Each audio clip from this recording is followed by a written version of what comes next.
يهده الله فلا مضل له ومن يضلل فلا هادي له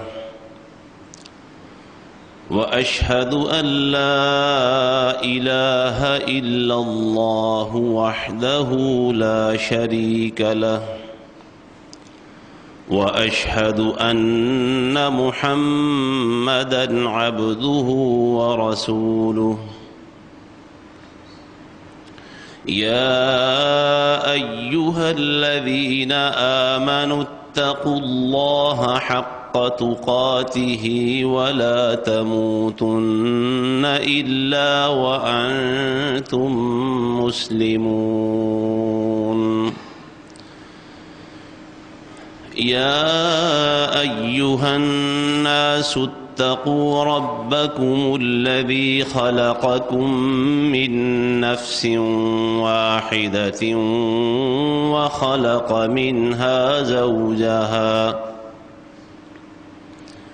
وخلق منها زوجها وبث منهما رجالا كثيرا ونساء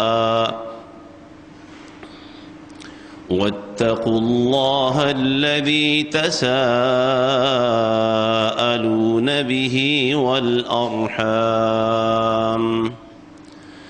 إن الله كان عليكم رقيبا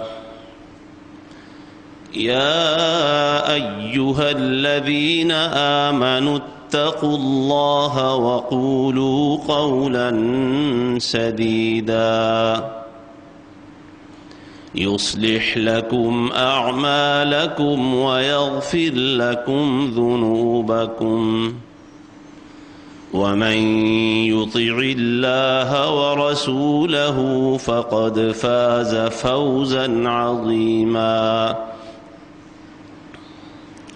اللهم صل على محمد وعلى آل محمد كما صليت على إبراهيم وعلى آل إبراهيم إنك حميد مجيد اللهم بارك على محمد وعلى آل محمد كما باركت على إبراهيم وعلى آل إبراهيم إنك حميد مجيد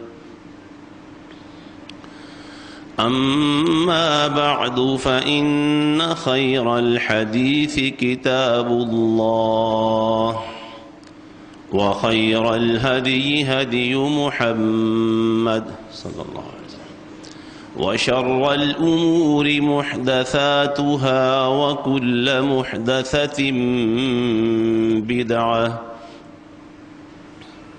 وكل بدعة ضلالة وكل ضلالة في النار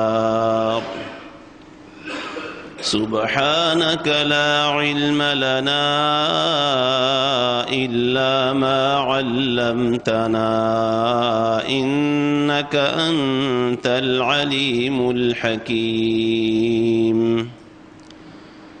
اللهم انفعنا بما علمتنا وعلمنا ما ينفعنا وزدنا علما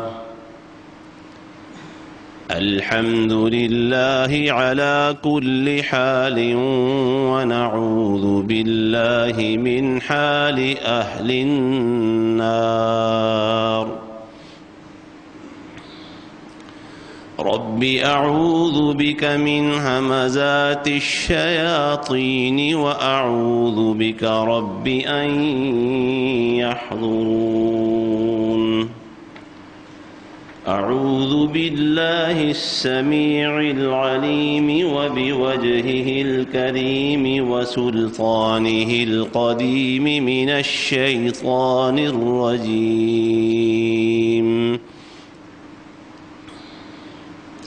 يا أيها الذين آمنوا اتقوا الله وابتغوا إليه الوسيلة وجاهدوا في سبيله لعلكم تفلحون۔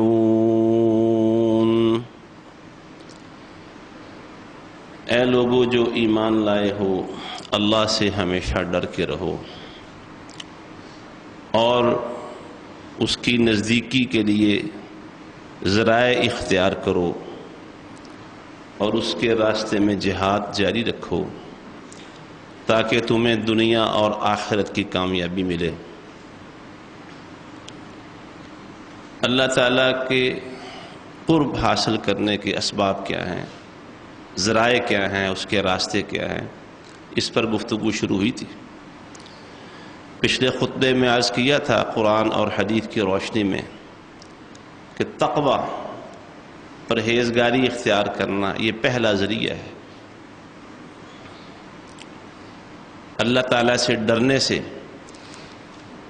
انسان اللہ کے زیادہ قریب ہوتا ہے۔ ویسے جو عام دنیا کے ڈر ہیں مختلف چیزوں کے، وہ ڈر انسان کو ان چیزوں سے دور کرتے ہیں۔ انسان شیر سے ڈرتا ہے تو شیر سے دور بھاگتا ہے، لیکن اللہ رب العزت کا ڈر ایسی عظیم الشان چیز ہے کہ یہ انسان کو اللہ کے قریب کرتا ہے، کیونکہ جس قدر دل میں اللہ کا خوف پیدا ہو جائے گا اور یہ خوف اس کا اوڑھنا بچھونا بن جائے گا، اس کے ظاہر و باطن میں خوف موجود ہوگا، تو وہ اللہ کی نافرمانی سے ڈرے اور بچے گا، اللہ کے ساتھ شرک کرنے سے بچے گا۔ جن جن چیزوں کا اللہ نے حکم دیا ہے وہ انہیں کرنے کی پوری کوشش کرے گا۔ جو چیزیں اللہ نے حرام کر رکھی ہیں، جن چیزوں سے اللہ نے منع کیا ہے، ان سے بچنے کی پوری کوشش کرے گا۔ اللہ سے ڈرتے ہوئے وہ والدین کے ساتھ بھی اس نے سلوک کرے گا، اللہ سے ڈرتے ہوئے بیوی کے حقوق بھی ادا کرے گا، اللہ سے ڈرتے ہوئے بچوں کے حقوق بھی ادا کرے گا، اللہ سے ڈرتے ہوئے بہنوں بھائیوں کے ساتھ ظلم و زیادتی نہیں کرے گا، ان کے حصے کی وراثت ہضم نہیں کرے گا، ان کے ساتھ اس نے سلوک کرے گا۔ اللہ سے ڈرتے ہوئے اگر وہ دکاندار ہے، گاہک کے ساتھ اس نے سلوک کرے گا، گاہک ہے تو دکاندار کے ساتھ اس نے سلوک کرے گا۔ اللہ سے ڈرتے ہوئے ہمسائے کے حقوق کا خیال رکھے گا، اللہ سے ڈرتے ہوئے ماپ تول صحیح کر لے گا، اللہ سے ڈرتے ہوئے راستے میں لوگوں کو تکلیف دینے والی چیزیں نہیں پھینکے گا۔ تو اللہ کا ڈر ہو تو یہ اللہ کے قریب ہونے کا سب سے بنیادی اور اولین ذریعہ ہے۔ دوسرا ذریعہ اللہ کے راستے میں جہاد کرنا۔ تیسرا ذریعہ فرائض کی پابندی کرنا، جو چیزیں اللہ نے انسان پر فرض کر رکھی ہیں ان کا علم ہو، ان کا شعور ہو اور ان پر پابندی کرے۔ اور پھر چوتھے نمبر پر بات ہوئی تھی کہ فرضوں کے ساتھ ساتھ اگلے مرحلے میں داخل ہوتے ہوئے نوافل کی پابندی بھی کرے، نوافل کو بھی چکھے اور جیسے جیسے وقت گزرے نوافل میں زیادہ دلچسپی لے۔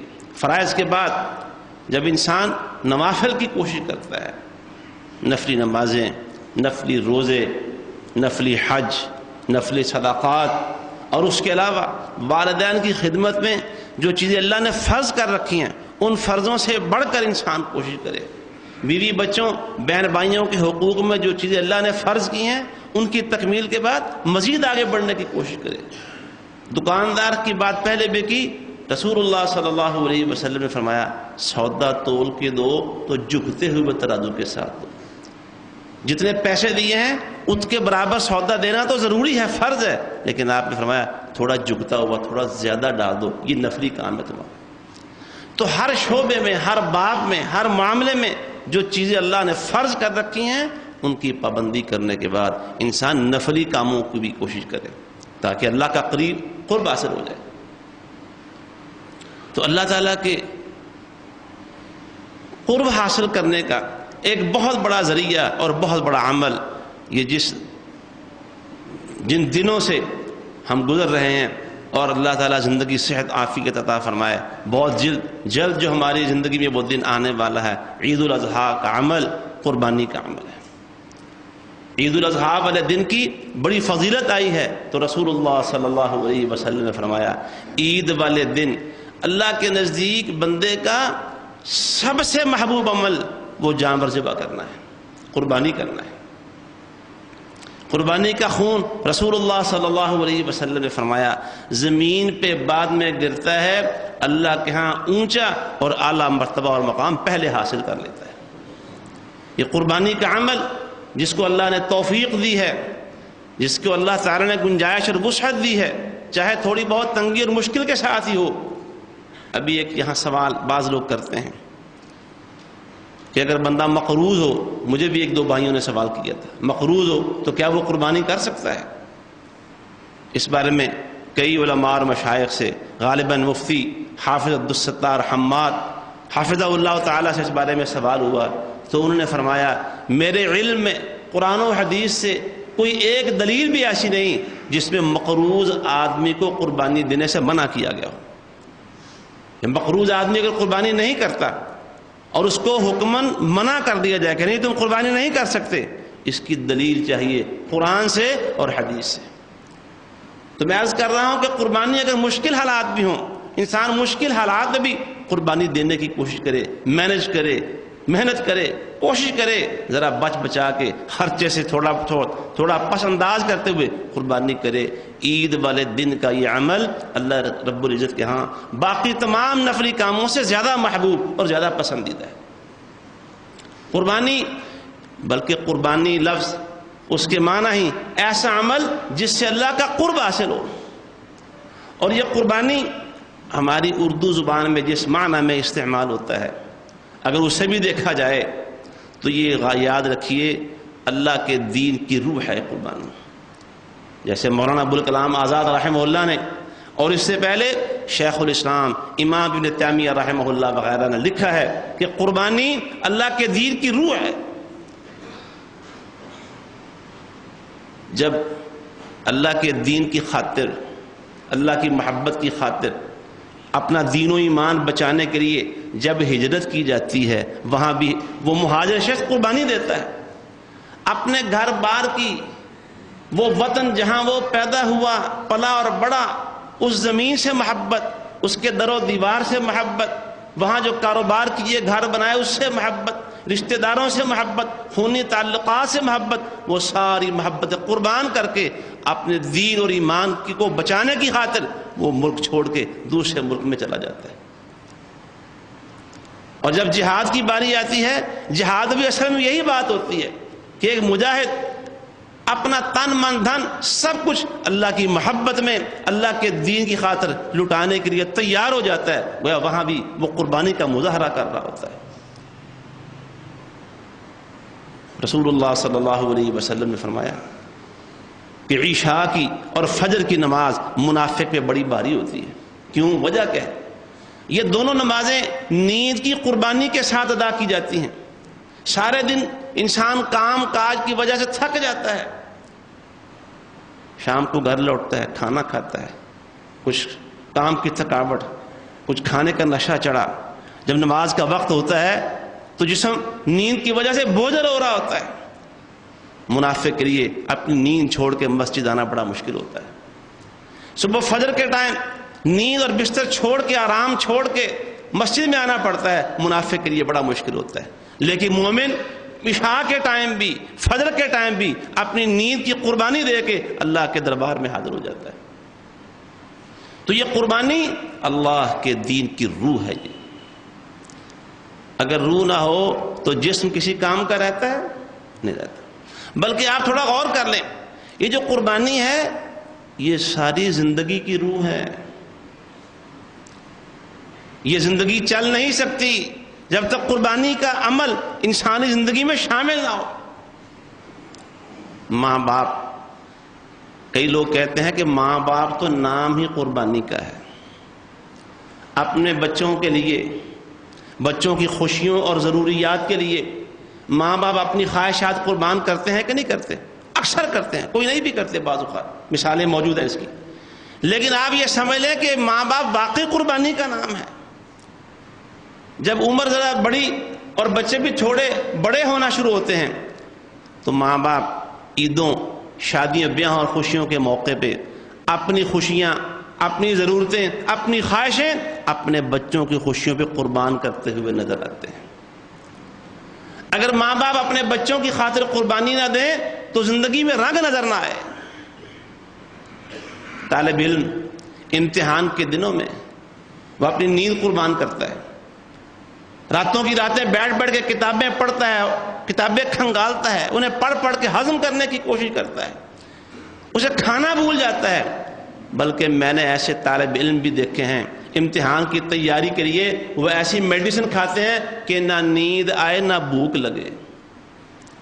بھوک لگے کہ کھانا کھائیں گے، نیند کا غلبہ ہوگا، کتابیں پڑھی نہیں جائیں گی، امتحان ہے مقابلے کا، مقابلے میں پاس نہیں ہو جائے گا. وہ کھانا بھی قربان کرتے ہیں، اپنی نیند بھی قربان کرتے ہیں. اور جب رزلٹ آتا ہے اور وہ اچھے نمبر میں پاس ہوتا ہے، خوش ہو جاتا ہے کہ قربانی جو دی تھی سب کچھ بھول جاتا ہے. انسان کی زندگی اگر کامیابیوں سے ہمکنار ہوتی ہے تو قربانی کے ساتھ ہوتی ہے. آج جس ملک اور دیش میں میں اور آپ بیٹھے ہوئے ہیں، میں آپ سے خطبہ جمعہ دے رہا ہوں، آپ سن رہے ہیں، اس ملک اور دیش کو بنانے کے لیے بھی لوگوں نے قربانیاں دی تھی، جانوں کی، مالوں کی، زمینوں کی، حتیٰ کہ عزتوں تک کی قربانی دی تھی. وہ قربانی دی تو یہ دیش بنا ہے. رسول اللہ صلی اللہ علیہ وسلم اپنے صحابہ کے ساتھ مل کر مکہ مکرمہ جو ان کا وطن تھا، ان کی جنم بھومی تھی، اسے چھوڑ کے مدینہ پہنچے تھے قربانی دے کر. قربانی، زندگی قربانی کا نام ہے.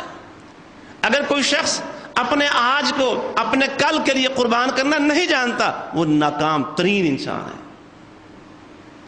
عقل مند انسان، سمجھدار اور دانا آج قربانی دے گا. کیوں؟ روشن مستقبل کے لیے. جو قربانی دینا نہیں جانتا وہ کبھی زندگی کی خوشیاں، زندگی کی کامیابیاں، زندگی کی لذتیں اور رعنائیاں کبھی حاصل نہیں کر سکتا. جو ماں باپ بچوں کے لیے قربانیاں دیتے ہیں،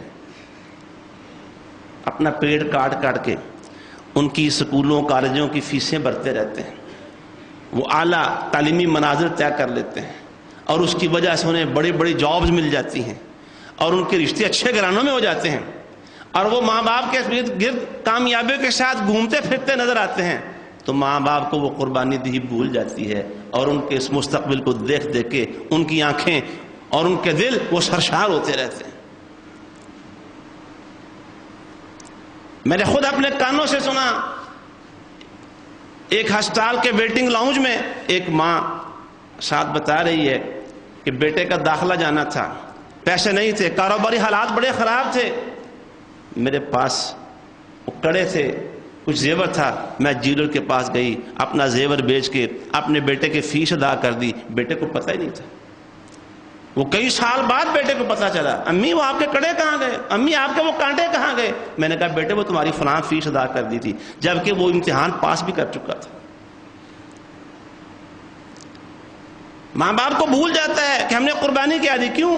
منزل نظر آ جاتی ہے، نتائج سامنے آ جاتے ہیں. میں عرض یہ کر رہا تھا کہ یہ قربانی اللہ کے دین کی ہی روح نہیں ہے، یہ تو زندگی کی بھی روح ہے. قربانی دینا دوسروں کی خاطر. کسی نے پوچھا من اسعد الناس، سب سے خوش نصیب کون ہے؟ جواب ملا من اسعد الناس، جو دوسروں کے آرام کی خاطر قربانیاں دیتا ہے، جو دوسروں کو راحت پہنچانے کے لیے تھک جاتا ہے، جو دوسروں کے نفع کے لیے وہ خساروں کا سودا کر لیتا ہے، وہ سب سے بڑا سعادت مند ہے. میں عرض یہ کر رہا تھا جو قربانی دینا نہیں جانتا وہ زندگی کی لذتیں کبھی نہیں حاصل کر سکتا. انسانی زندگی وہ قربانیوں کے ساتھ کامیاب ہوتی ہے. قربانی کے ہر نسل اگلی نسل کے لیے قربانیاں دیتی ہے، تب اگلی نسل کامیابی کی طرف بڑھتی ہے. رسول اللہ صلی اللہ علیہ وسلم نے خطبہ حجۃ الوداع کے موقع پر صحابہ سے ایک عہد لیا اور حکم دیا تھا کہ سنو، الا فلیبلغ الشاہد الغائب. آج جتنے لوگ موجود ہیں میں ان کے ذمے لگا رہا ہوں. اللہ کا دین جو مکمل ہو گیا ہے اگلی نسلوں تک جو بھی دنیا میں نہیں آئیں ان تک پہنچانا یہ تمہاری ذمہ داری ہے. یہ صحابہ نے یہ ذمہ داری پوری کی یا نہیں کی؟ جی کی، رضی اللہ عنہم اجمعین. کیوں؟ وہ پیارے پیغمبر محمد الرسول اللہ صلی اللہ علیہ وسلم کے شاگرد تھے، اور شاگرد اپنے استاد کی کاپی کرتے ہیں، وہ استاد کا پرتو ہوتے ہیں، وہ اس کا عکس ہوتے ہیں.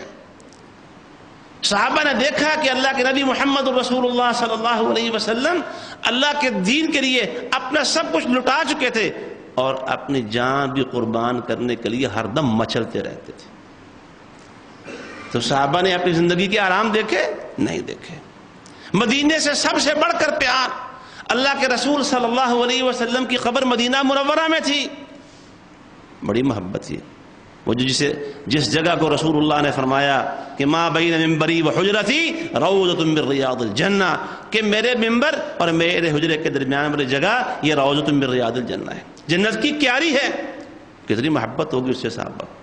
لیکن صحابہ کو آپ دیکھیں، صحابہ کی تعداد 1.5 لاکھ سے زیادہ تھی، 1.5 لاکھ سے زیادہ. لیکن مدینے میں چند لوگوں کی قبریں ہیں، باقی صحابہ کی قبریں پوری دنیا میں پھیلی ہوئی ہیں. قربانی دی انہوں نے، مدینے کے ساتھ محبت کی قربانی دی. کیوں؟ اللہ کے رسول صلی اللہ علیہ وسلم نے فرمایا تھا یہ دین اللہ کی مخلوق جو آئندہ زمین میں پیدا ہونے والی ہے ان تک پہنچانا تمہاری ذمہ داری ہے. صحابہ نے رسول اللہ صلی اللہ علیہ وسلم سے یہ عہد کر لیا تھا، اللہ کے نبی آپ کی بات پوری ہوگی. قربانی دی انہوں نے. اگر صحابہ قربانی نہ دیتے، مدینے کو نہ چھوڑتے، اگر آرام و آسائش کے وہ خوگر ہو جاتے، گھروں میں بیٹھ رہتے، آج اللہ کا دین یہ میرے اور آپ تک نہ پہنچتا. ہم یہاں بیٹھے ہوئے قال اللہ و قال رسول کی باتیں کبھی نہ کر پاتے. یہ صحابہ کی قربانی کا نتیجہ ہے کہ رسول اللہ صلی اللہ علیہ وسلم کو اللہ نے جو خواب میں دکھایا تھا نا کہ میرے حکومت، مجھے جو اللہ نے دین دیا ہے اس کی حکومت وہ مشرق سے لے کر مغرب تک پھیلی ہوئی ہے، یہ آپ کا خواب شرمندہ تعبیر ہوا تو اس کا سبب صحابہ اکرام رضی اللہ عنہم اجمعین بنے تھے. قربانی کے بغیر زندگی نہیں جا سکتی. تو اللہ کے دین کی روح ہی قربانی ہے، اللہ کے دین کی روح قربانی ہے. اگر قربانی نہیں تو اللہ کا دین قائم نہیں رہ سکتا. لیکن یہاں ایک اور بات بھی کرتے ہیں. قربانی، عید والی قربانی کی ہم بات کر رہے تھے، عید الاضحیٰ کی قربانی، اور یہ قربانی بھی اللہ کے قرب کا ذریعہ ہے. لیکن شرط کیا ہے؟ جب تک بنیادی چیزیں پوری نہیں ہوں گی یہ قربانی بھی قرب الہی کا ذریعہ نہیں بن سکتی. پہلے نمبر پر انسان کا ایمان پاک اور صاف ہونا چاہیے، عقیدہ صحیح ہونا چاہیے. اللہ کی ذات کے بارے میں، اللہ کی صفات کے بارے میں، اللہ کی الوہیت کے بارے میں جب تک عقیدہ ٹھیک نہیں ہوگا انسان پہاڑوں سے بڑی قربانیاں بھی کر دے، اللہ کے ہاں ایک رائی کے دانے کے برابر بھی قدر و قیمت نہیں. پہلے اپنا ایمان ٹھیک کر لیں، اپنا عقیدہ ٹھیک کر لیں، چیک کریں اللہ کی ذات کے ساتھ، اللہ کی صفات میں اور اللہ کی بندگی میں اگر خدا نہ خواستہ شرک پایا گیا تو انسان کا کوئی عمل بھی اللہ کے ہاں قابل قبول نہیں. ایمان ٹھیک ہونا چاہیے. نمبر 2، نیت اللہ کو راضی کرنے کی ہونی چاہیے، اخلاص. ریاکاری، دکھاوا، شہرت، ناموری کا شائبہ تک موجود نہیں ہونا چاہیے. معاملہ ایسا ہونا چاہیے کہ نیکی کر دریا میں ڈال. اس قربانی سے بھی انسان کا مقصد صرف اللہ کو راضی کرنا ہو کہ اللہ قبول کر لے. اور یہ بات پہلے بھی قرآن مجید کی سورہ مومنون کی آیت کی روشنی میں کئی دفعہ عرض کی گئی، شاید پچھلے خطبے میں بھی بات ہوئی تھی. کچھ لوگوں کا تذکرہ قرآن میں اللہ نے کیا ہے، والذین یؤتون ما آتوا وقلوبہم وجلۃ. اللہ کے راستے میں جو بھی دیتے ہیں تو دیتے ہوئے ان کے دل کانپ رہے ہوتے ہیں. اما جان عائشہ رضی اللہ عنہا نے پوچھا اللہ کے نبی یہ کون لوگ ہیں؟ فرمایا یہ وہ لوگ ہیں جو اللہ کے راستے میں مال خرچ کرتے ہیں تو ڈرتے ہیں کہ پتہ نہیں قبول ہوا ہے کہ نہیں ہوا. اس ڈر کے ساتھ، اس خدشے کے ساتھ کہ کہیں یہ مسترد نہ کر دیا جائے، نیت خالص ہونی چاہیے. نمبر 3، وہ قربانی رسول اللہ صلی اللہ علیہ وسلم کی ہدایات اور طریقے کے مطابق ہونے چاہیے. جانور کا خریدنا بھی، جانور کا پالنا پوسنا بھی اور جانور کا ذبح کرنا، یہ سارے کام، اور جانور ذبح کرنے کے بعد اس کے گوشت کو استعمال کرنا اور تقسیم کرنا، یہ سارے کام قرآن اور حدیث کے مطابق ہونے چاہیے. اور چوتھی بات یہ کہ قربانی کرنے والے کی روزی بھی پاک ہونی چاہیے. حرام روزی سے اللہ قبول ہی نہیں کرتا. اللہ اتنا بے نیاز ہے، وہ ساری منڈی کے سارے جانور خرید کے اللہ کے راستے میں قربان کر دے، اگر وہ حرام مال سے کیے ہیں اللہ کو اس کی پرواہ ہی نہیں ہے، اللہ منہ پہ دے مارتا ہے. یہ 4 باتیں، عقیدہ اور ایمان ٹھیک ہونا چاہیے، نیت پاک اور صاف ہونی چاہیے، طریقہ محمد الرسول اللہ صلی اللہ علیہ وآلہ وسلم کا ہونا چاہیے، اور مال بھی طیب پاک اور حلال ہونا چاہیے. پھر یہ قربانی قرب الہی کا ذریعہ بنے گی. لیکن اگر یہ بات جو میں کرنا چاہتا تھا کہ جس طرح قربانی اللہ کے دین کی روح ہے نا، اس قربانی کی بھی ایک روح ہے، اس قربانی کا بھی ایک فلسفہ ہے. ابراہیم علیہ السلام کی قربانی سے سمجھیے، یہ جو ہم جانور ذبح کرتے ہیں یہ ایک علامتی قربانی ہے، اور جانور ذبح کرنے والا اللہ کے سامنے اصل میں اس بات کا عہد دہراتا ہے، تجدید عہد و ایمان کرتا ہے. اے اللہ یہ جو جانور ذبح کیا ہے میں نے تیری راستے میں، تیری محبت کے لیے، تیرے قرب کے لیے، اگر تیرے قرب کے لیے مجھے اپنی جان بھی پیش کرنا پڑی تو میں اس سے دریغ نہیں کروں گا. یہ ابراہیم علیہ السلام نے اس محبت کو جو دنیا کی محبت ہے پہلے قربان اللہ کے سامنے کر دیا تھا. بیٹے کو اللہ کی محبت کی خاطر لٹایا تھا کہ نہیں لٹایا تھا؟ چھری ہاتھ میں پکڑی تھی کہ نہیں پکڑی تھی؟ چھری اس کے گردن پر رکھی تھی کہ نہیں رکھی تھی؟ ابراہیم، یہ روح ہے قربانی کی. اگر یہ روح قربانی میں نہیں تو یہ قربانی بھی بیکار ہے. اگر دین میں قربانی نہیں تو دین بیکار، اگر قربانی میں یہ قربانی نہیں تو قربانی بیکار.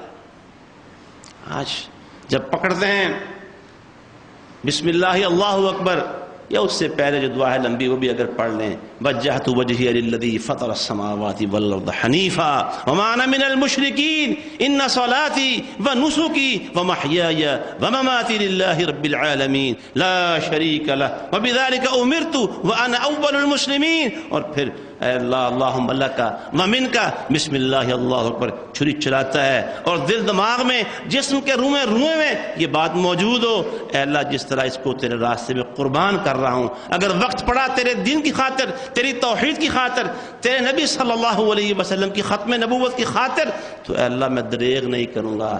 میں مال و منال، زندگی کی ہر قیمتی چیز جس کا میں مالک ہوں تیرے راستے میں قربان کر دوں گا. یہ قربانی کا سبق بھی ہے اور قربانی کی روح بھی ہے.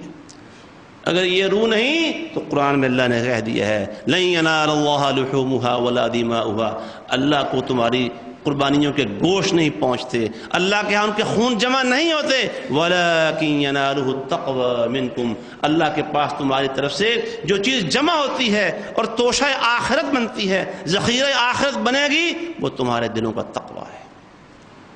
تو قربانی کی بھی روح ہے، وہ روح ہے تو قربانی ہے، قربانی ہے تو اللہ کا دین ہے. اللہ ہمیں قربانی اور اس کی روح کو سمجھنے اپنانے کی توفیق عطا فرمائے. وآخر دعوانا ان الحمد للہ رب العالمین.